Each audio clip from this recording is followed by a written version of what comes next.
अपराध होता है, अपराध तो रामराज में भी हुआ है, सीता का हरण हुआ है, महाभारत में द्रौपदी का चिरहरण हुआ है, लेकिन उसका इलाज हो रहा है तुरंत। और जहां तक तेजस्वी जी का ट्वीट है, वो हम दूसरे सेंस में कहना चाहते हैं कि वो अपने माता और पिताजी के युग को भूल गए कि जिस वक्त अपराध होता था और अपराधी को निर्णय करना पड़ता था अने मार्ग में बैठ करके, कहा जाता था अरे डॉक्टर साहब बहुत कमाते हैं, कुछ दे दो इसको। ऐसा आज अने मार्ग में कोई अपराधी जाकर फैसला नहीं कराता है। नीतीश कुमार के साथ तेजस्वी यादव भी सरकार चलाए हैं। उस वक्त भी विरोधी कहते थे कि नीतीश कुमार राज नहीं चला रहा था, तो उस वक्त क्या तेजस्वी राज चला रहे थे? तेजस्वी को याद है नहीं? ये सब उनका लफाजी है। और वो लोग चाहते हैं कि एनडीए का, बिहार में जो एनडीए में जो सेंटर पॉइंट है वो नीतीश कुमार है, इसको किसी तरह से डिफेम कर दिया जाए और एनडीए अपने बिखर जाएगा। उसका यही नीति है। जिस प्रकार से वीआईपी के सुप्रीमो मुकेश सहनी के पिता की हत्या हुई, उसके बाद लगातार महागठबंधन मौजूदा सरकार पे आरोप लगा रही है कि यह महाजंगल राज आ गया है। तेजस्वी यादव के ट्वीट्स को यदि आप पढ़ेंगे, खंगालेंगे, तो लगातार वो बिहार में मर्डर, हत्या की खबरों को दिखा रहे हैं, नोट कर रहे हैं। बातचीत करेंगे हमारे साथ नीतीश कुमार के खासे करीबी सुल्तानगंज से विधायक ललित नारायण मंडल साहब होंगे। देखिए, जैसा आप लोग भी जानते हैं कि पहले कि कोई घटना घटेगी, आबादी इतनी कि हर आदमी के पीछे एक बॉडीगार्ड नहीं दिया जा सकता। और नीतीश सरकार में एक बात है कि गवर्नमेंट प्रायोजित ये क्रिमिनल नहीं है, कोई इनसे संरक्षित कोई क्रिमिनल नहीं है। दूसरी बात है, अगर घटना घटित होती है तो बहुत जल्दी उसका ये इलाज भी कर देते हैं। जैसे आपने बोले ये मुकेश सहनी के पिताजी की हत्या हुई, क्या घंटा लगा बिहार सरकार को, और उसको दूध का दूध पानी का पानी कर दिया। क्यों हत्या हुई और कौन कौन हत्यारा था, साफ कर दिया उसमें कि वहाँ पैसे के लेन देन की बात थी, जो सूद की रकम ये माफी करने की बात थी, उसी में बात नहीं बनी। उसी में उसी गांव का आदमी, उसके बगल का आदमी उसकी हत्या किया है। इसमें अब अगल बगल के आदमी के पीछे कौन क्या लगा सकता है? ये संभव नहीं है कि हर आदमी के पीछे गार्ड लगाया जाए।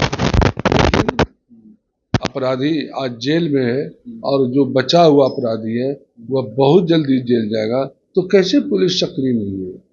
वो कह रहे हैं ना, मुकेश सहनी भी इससे संतुष्ट नहीं। वो कह रहे हैं कि लेन देन का मामला नहीं है, गलत तरह से पुलिस बयानबाजी कर रही है, गुमराह कर रही है, तो ये इसके तह तक जाना होगा। देखिए, हर आदमी संतुष्ट हो ये जरूरी नहीं है। जहां तक तह तक जाने की बात है तो जाया जा सकता है, इसमें क्या दिक्कत है। लेकिन जो मारा है उसके गच रहा के हम मारे हैं, उसके शरीर पर उसके नाखून में उनके पिताजी का ब्लड लगा हुआ है, वो हत्यारा है, साफ रूप से हत्यारा है। और मोटरसाइकिल वहाँ जो जो सूद पर पैसा लगाते थे और मोटरसाइकिल जब्त कर लेते थे, वहाँ मोटरसाइकिल भी रखा हुआ है। और बक्सा में जो संदूक मिला उसमें बहुत पेपर रखा हुआ है। इसलिए हम ये नहीं कहते हैं कि उनकी बात नहीं मानी जाए, उनकी बात मानी जाए और गहन इस पर प्रक्रिया अपनाई जाए, वह ठीक है। लेकिन अपराधी तो सामने आ गया, और अपराधी सामने आ गया इसलिए इसमें कुछ बात बनती नहीं है। तेजस्वी यादव लगातार फेसबुक के माध्यम से हो या फिर ट्विटर के माध्यम से ट्वीट कर रहे हैं, पर डे 10, 12, 15 मर्डर, हत्या की वो खबरें बता रहे हैं कि इस तरह से हो रही है बिहार में। क्या लोगों में जो अपराधी हैं उनमें पुलिस का डर खत्म हो गया है? सुशासन बाबू की एक तरह से छवि थी नीतीश कुमार की, किसी को ना बचाते हैं ना फंसाते हैं, इनका कहना होता है, टैगलाइन होता है। तो कैसे देखते हैं? लगातार खबरें तो आ रही है बिहार से।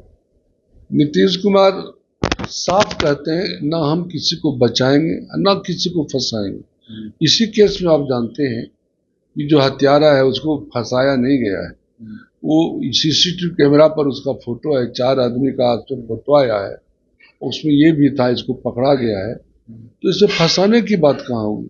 और जहाँ तक तेजस्वी जी का ट्वीट है, वो हम दूसरे सेंस में कहना चाहते हैं कि वो अपने माता और पिताजी के युग को भूल गए कि जिस वक्त अपराध होता था और अपराधी को निर्णय करना पड़ता था अने मार्ग में बैठ करके, कहा जाता था अरे डॉक्टर साहब बहुत कमाते हैं कुछ दे दो इसको। ऐसा आज अने मार्ग में कोई अपराधी जाकर फैसला नहीं कराता है। इसलिए अपराध होता है। अपराध तो रामराज में भी हुआ है, सीता का हरण हुआ है, महाभारत में द्रौपदी का चिरहरण हुआ है, लेकिन उसका इलाज हो रहा है तुरंत। इसी तुरंत घटना में आप देखिए, तुरंत इसका इलाज हो गया, अपराधी पकड़ा गया। वो तो विरोधी है, उनका बोलना काम है, बोलना। और कह रहे हैं ना सर, नीतीश कुमार सरकार नहीं चला रहे हैं, उनके कुछ खास लोग हैं, उनके माध्यम से सरकार चल रही है। चाहे वो नेता में वो कई लोग बोलते हैं या फिर जो अफसर से हैं वो सरकार चल रही है, ऐसा कुछ है क्या? नीतीश कुमार के साथ तेजस्वी यादव भी सरकार चलाए हैं।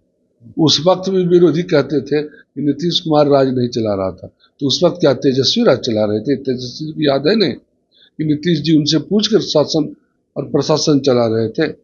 उनको सब याद है। तो किसी को ये पूछते नहीं है, सलाह लेते हैं, सलाह लेना चाहिए। बड़े बड़े राजे महाराजाओं को भी सलाहकार होता है, प्रधानमंत्री। और जितना भी देख लीजिए बड़ा बड़ा देश है, चाहे रूस लीजिए, अमेरिका लीजिए, सबके राष्ट्रपति को सलाहकार होता है। तो सलाहकार होना गलत बात नहीं है, उससे पारदर्शिता बढ़ती है। ये सब उनका लफाजी है। और वो लोग चाहते हैं कि एनडीए का, बिहार में जो एनडीए में जो सेंटर पॉइंट है वो नीतीश कुमार है, इसको किसी तरह से डिफेम कर दिया जाए और एनडीए अपने बिखर जाएगा। उसका यही नीति है और ये होने वाला नहीं है। लोगों का सेंटिमेंट प्रकार का है, कई कमेंट्स भी आते हैं कि सख्त कार्रवाई हो, जैसे बुलडोजर चलता है यूपी में अपराधियों के प्रति तो थोड़ा डर बना रहेगा, लोग वारदात करने से डरेंगे। क्या इस प्रकार की सख्ती का अनुमान है क्या? जनता पसंद करती है इसको। बाबा साहब भीमराव अम्बेडकर ने जो संविधान में लिख दिया है कि जो अपराधी है उसके साथ भी किस तरह का ट्रीटमेंट किया जाए, वो लिखा हुआ है। दूसरे ढंग से आप कीजिएगा तो संविधान में संशोधन करना पड़ेगा। तो क्यों नहीं लोग इतना दिन से संविधान में संशोधन किया? और जहां तक बुलडोजर की बात करते हैं, जो लोग चलाया बुलडोजर उनकी क्या हश्र हुई आप चुनाव में देख सकते हैं। जनता पसंद नहीं करती है उसको। तो हमारे साथ ललित नारायण मंडल थे, सुल्तानगंज से विधायक हैं, नीतीश कुमार के खासे करीबी हैं और लगभग 40 वर्षों से राजनीति में रहे हैं। पूरी बातचीत पे प्रतिक्रिया दीजिए। Ravi Mehta, the activist, Patna.